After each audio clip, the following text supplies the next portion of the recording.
So as we said, in addition to making powders, sort of chalk pastels, we can also make oil stick pastels. This is a combination of using a carrier oil, you can use linseed, poppy, walnut, any of those oils, and the wax, and you combine them together. The wax helps it set as a binder, and the softness comes from the oil. So we're going to make, we'll show you how to make one of these pastels. I've got some of our lovely bit of black there. But first of all, we need to think about how we get the shape of these pastels. How are we going to get something that's either a short, fat, stumpy stick, if that's what you want, or something thinner, Anita, like this? And one of the ways I've found of making a very simple mould is to use, I quite like acetate. I keep these and I use them over and over and over again because they're easy to just wipe off, clean up and use again. So for this one I'm going to make a fairly chunky pastel. So I'm going to just roll it around a piece of dowel like this. It's as simple as that. And then with a little tape along the edge, just to hold it, because I want to be able to take it off, unroll it and remove my pastel. And then I can clean and reuse my acetate again. So just take the stick out, because that's the bit I'm interested in. And we don't want the wax and the pigments to run out of the bottom. So the easiest thing I've found is just to get a couple more bits of tape and just block off that end. Now, there's lots of ways of making moulds. You can use tin foil, that works really well, wrapped around a rolling pin or a large felt tip, whatever you want.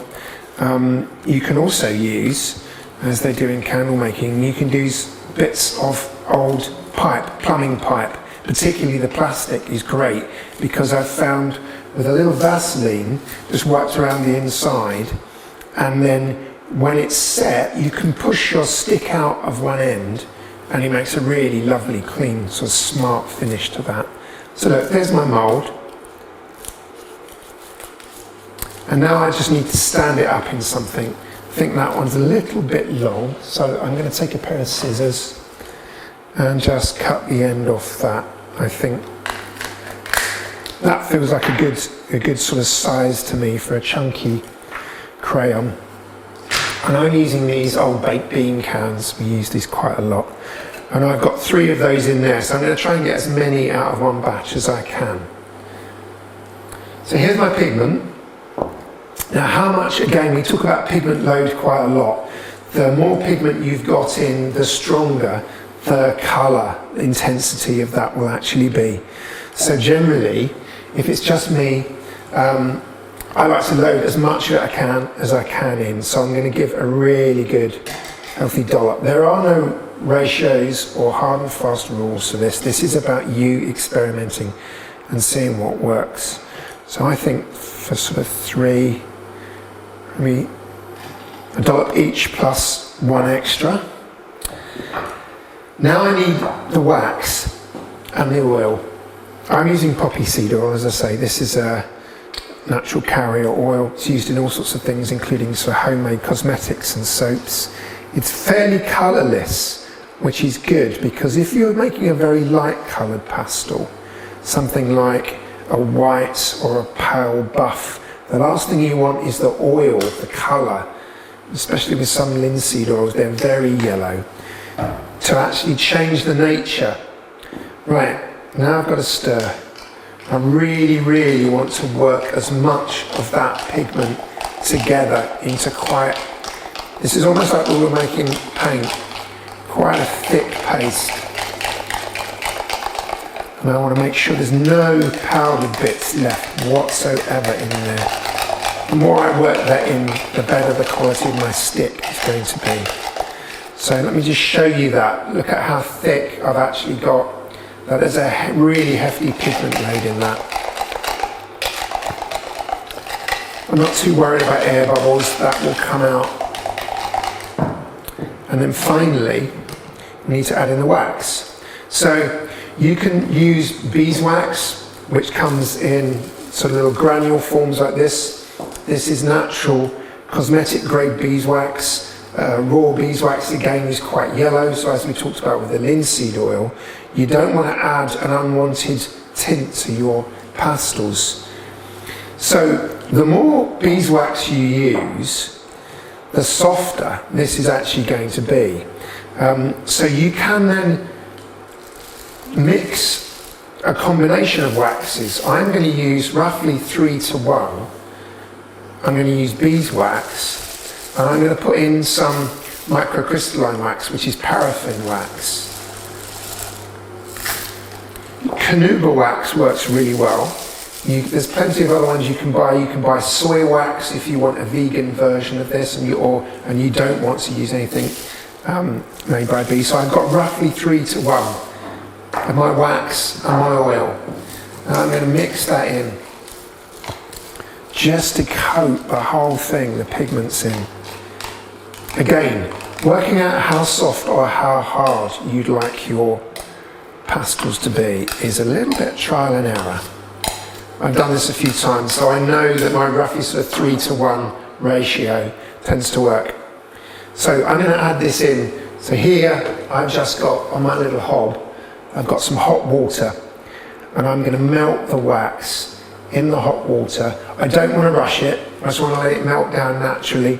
I find if you're boiling it, the last thing you want to do is cook this with light colours. Too much heat again can cause discoloration. So take your time, be patient, let the wax melt its own accord, and then you can pour it into the moulds. So we're going to cut so we can get this heated, molten. I'll show you what it's like just before we pour it into the moulds. So this looks like it's melted quite nicely now.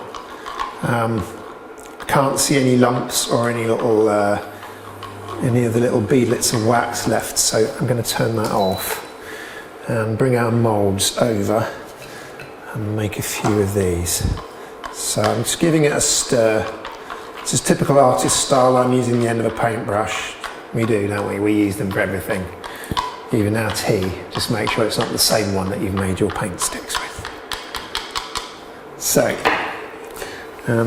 just don't want to get any water into the mould, so I'm just going to clean off the bottom of my little bean can pourer and go straight in. See how many sticks I can get out of it. There we go, I think we're going to get 3.